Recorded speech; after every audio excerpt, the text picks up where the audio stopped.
Poucas coisas mexem tanto com o cérebro humano como o dinheiro. A fortuna, em geral, promove mudanças internas numa pessoa, determinando como ela se sente consigo mesma, mas não altera os sentimentos em relação aos outros, como o amor e a compaixão. Para tentar descobrir por que o dinheiro pode levar as pessoas a fazerem escolhas irracionais, até mesmo perigosas, cientistas examinaram o cérebro de alguns voluntários e fizeram descobertas surpreendentes. E mais, qual é o papel da intuição nas suas escolhas? E como funciona o mecanismo do desejo? Tudo isso nesta edição do Matéria de Capa. Fique com a gente.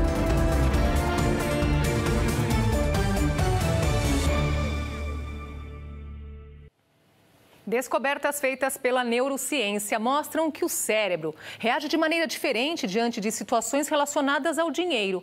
E algumas áreas recebem impulsos acelerados quando esse assunto está em jogo. Utilizando imagens de ressonância magnética, cientistas observaram quais áreas do cérebro são estimuladas quando as pessoas tomam decisões que envolvem questões financeiras. E descobriram que o dinheiro intensifica a atividade neural na parte do cérebro ligada aos chamados circuitos de recompensa. Isso explica as reações das pessoas diante do tema. Algumas tomam decisões baseadas na razão e outras fazem escolhas irracionais ou até mesmo perigosas em busca de recompensas. Numa das experiências, os pesquisadores analisaram o cérebro de 12 voluntários e concluíram que, em determinadas situações, a atividade cerebral deles só poderia ser comparada com a de dependentes químicos. Para o Dr. Brian Knudson, professor de neurociência da Universidade de Stanford, pouca coisa mexe tanto com o cérebro humano como o dinheiro. Assim como a comida tem enorme motivação para os cães, o dinheiro faz o mesmo com as pessoas, afirma o professor.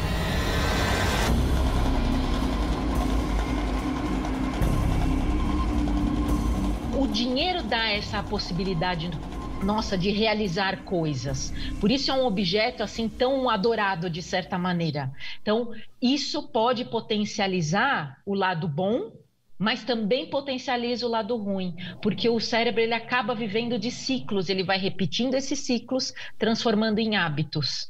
E aí, se você entra nesse jogo de um hábito que não é saudável, isso mesmo assim se torna um hábito. Aí, normalmente a pessoa fala, olha, eu jogo muito jogos de azar, eu sei que é errado, mas eu não consigo sair. Por quê? Porque o seu cérebro ele já entrou em habituação esse sistema de recompensa. Então, mesmo você não gostando de ter o jogo de azar, que você vai perder dinheiro, você continua porque o sistema quer o tempo todo, o dia inteiro, porque ele já experimentou que era bom. Ele quer te manter naquele ciclo para economizar energia.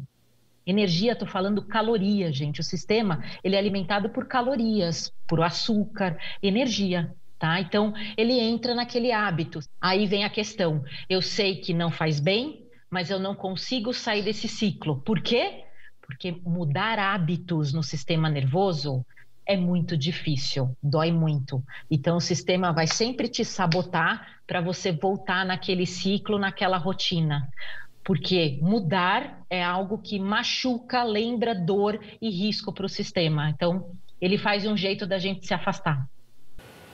E qual seria o papel da intuição quando se trata de questões relacionadas ao dinheiro? Vale a pena prestar atenção. Fittingly, Pan was the son of Hermes. Intuition is not less than recognition. A rima no inglês reforça o sentido. A intuição é nada menos que o reconhecimento. A frase é de Jason Zweig, autor dos livros Your Money and Your Brain, Seu Dinheiro e Seu Cérebro e The Devil's Financial Dictionary, o dicionário financeiro do demônio.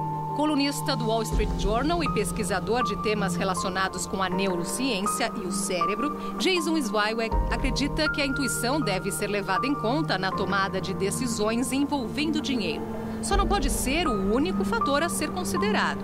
Para ele, a intuição pode ser, acima de tudo, um sinal de alerta para se pesar os prós e contras antes da tomada de decisão. Nunca se deve desprezar a intuição. Quando ela aparece, pode não ser apenas fruto de sua imaginação. Alerta Zweig.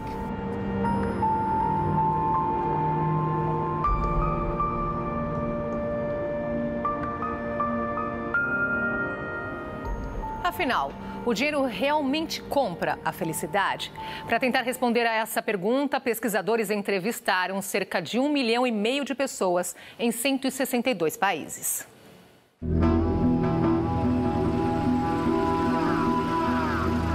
A primeira conclusão do estudo é que o dinheiro pode trazer uma série de emoções positivas, incluindo a confiança em si próprio, um sentido de realização e a determinação para a busca de resultados. Mas tudo isso não muda a forma como a pessoa se sente em relação aos outros.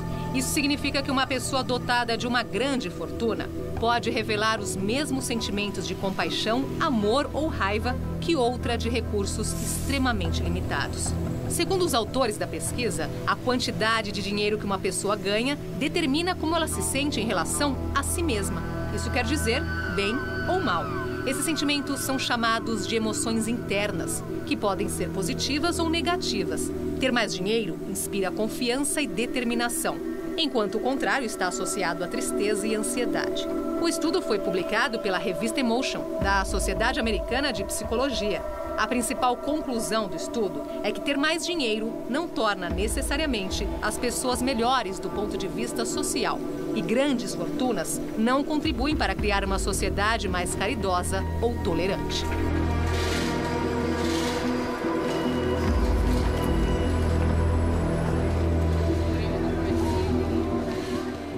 Parte dessa pesquisa foi dirigida apenas a pessoas residentes nos Estados Unidos. Vamos ver as conclusões.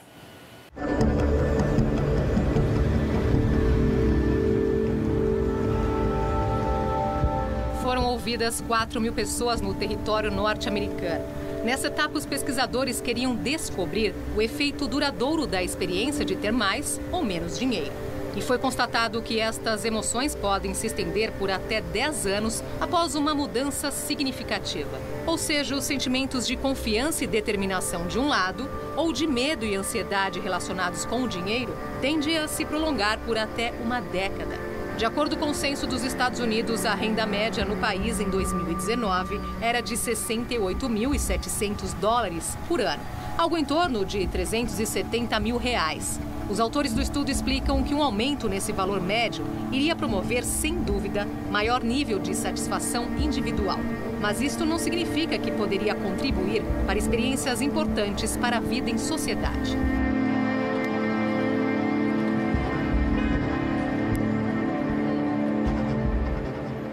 O que leva muitas pessoas a insistirem que estão certas, mesmo quando estão erradas. Isso tem a ver com uma sintonia da mente, um mecanismo que muitos têm dificuldade de desligar. Uma situação que se repete com frequência com milhões de pessoas em todo o mundo. O juiz apita a falta do jogador de um determinado time. Os jogadores dessa equipe e a torcida imediatamente vão reagir e procurar detalhes para indicar que o juiz errou. Já os adversários, time e torcida, vão imediatamente acatar a decisão, sem querer saber de possíveis falhas. A tendência dos dois lados é ignorar as evidências que não sustentem suas expectativas. Esse tipo de reação tem um nome na psicologia. Chama-se raciocínio motivado. Em outras palavras, as pessoas reagem, na maioria das vezes, em busca de fatos para provar que estão certas, mesmo quando as evidências apontam em sentido contrário. Trata-se de um fenômeno no qual nossas motivações inconscientes, nossos desejos e crenças determinam como agimos e como interpretamos as informações. Isso afeta o julgamento em todos os campos, incluindo a política, levando as pessoas a aceitarem como normal eventuais falhas de seu líder preferido e julgar com rigor as mesmas falhas quando detectadas nos adversários. A pesquisadora Julia Galef, nesta palestra para o TED, afirma que o que mais a preocupa é o grau de influência dos julgamentos motivados pelo inconsciente na vida das pessoas. Isso afeta, segundo ela, todo o nosso modo de vida, determinando como fazemos nossas escolhas e o que consideramos ético ou justo. Ex-professora da Universidade de Colômbia e fundadora do Centro para a Racionalidade Aplicada, ela alerta que esse é o motivo que leva as pessoas a acharem que sempre estão certas e sendo justas, mesmo contra todas as evidências. Para escapar disso, Júlia sugere que em qualquer situação, as pessoas tentem enxergar um quadro mais amplo quando tiverem que tomar decisões ou assumir opiniões. E, acima de tudo, admitam quando estiverem erradas. A questão de acreditar que a gente sabe tudo é um outro viés, é o viés de Dunning-Kruger. Que a gente tem essa falsa ideia que a gente tem opinião formada sobre tudo. Que a gente sabe exatamente tudo o que está acontecendo. Tudo sobre saúde, tudo sobre política, tudo sobre sociologia, psicologia. Então a gente tem essa tendência, mas por que a gente tem essa tendência? Lembra do sistema que ele foge do risco e da dor e busca a recompensa? A recompensa eu ganho com a conformidade de pertencer a um grupo que fala igual a mim. E aí reforça esse viés de Dunning-Kruger, quer dizer, se todo esse povo acredita no que eu falo, sou gênio. Sou gênio. Se alguém vem e fala um contraponto, você fala, não, você está errado. Eu tenho uma pá de gente que diz que concorda comigo e que eu estou certo com essa minha ideia, com essa minha opinião. Aí pronto, reforçou, recompensou de novo o sistema. Aí isso me agrada. Isso garante a conformidade de não sair da minha zona de conforto. E pior, ainda ter uma expectativa de que você tem conhecimento de tudo. E, na verdade, o que a gente tem conhecimento equivale a um grão de feijão no meio do oceano. O que eu penso é o que eu penso. Tanto é que a oração da Gestalt fala assim, eu sou eu, você é você. Então, quando eu falo alguma coisa, é a partir do meu repertório, do meu conhecimento, da minha memória. Aí memória entra em neurociência. Como funciona a memória? Daqui a pouco, você conhece o termo dissonância cognitiva? É aquela sensação de lidar com conceitos contraditórios dentro da mente. Com que frequência sua mente enfrenta aquela estranha sensação de lidar com dois conceitos contraditórios que esperam sua aprovação? Isto se chama dissonância cognitiva. Esta animação, produzida pelo Centro de Estudos de Liderança e Ética da Universidade do Texas, utiliza o cigarro para explicar esse desconforto psicológico. Exemplo, eu posso fumar porque me dá prazer. Não devo fumar porque isso provoca câncer. Quando o conceito tem implicações éticas, o desconforto é chamado de dissonância moral. A maioria das pessoas, exceto os psicopatas, tem uma imagem de si mesmas ligada a valores éticos. Mas algumas acabam se envolvendo em situações antiéticas. Isso leva à dissonância cognitiva. O importante é como a pessoa vai enfrentar a situação. Por exemplo, suponha que você se considere uma boa pessoa e seu chefe lhe peça para enganar os clientes sobre a qualidade dos produtos da empresa onde você trabalha. Esta situação causa dissonância cognitiva, que é psicológica e emocionalmente desconfortável.